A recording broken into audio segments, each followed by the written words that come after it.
Onye nkem, my own person, engineer DIY. Please, I don't have any time for any gossip now. Ikenna, I know you like to do it yourself, but you see these fuses.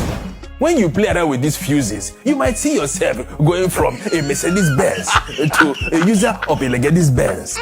In case you don't know, the job of the fuses in your car is to protect the different electrical components in your car. Now, could have been there's a power surge in your car. Instead of those electrical components to collect damage, the fuse instead will blow or cut. Now, fuses blow or cut because you overload the system with all the accessories at the same time. Or it could be that your fuse has reached its expiry date. Or it could be that blown fuse is a sign of a bigger problem that is coming.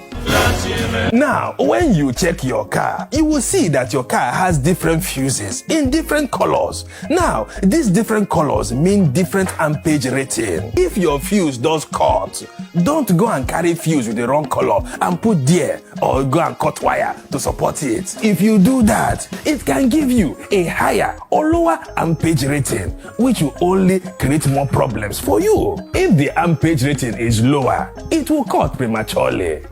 Could have been the amperage rating is higher.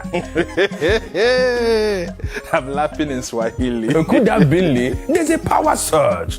And you, Ikenna, you have supported the wire. Let me tell you, one of your electrical components will collect. It could be your lights, it could be your sound system, it could be any other component. Or it could be your brain box.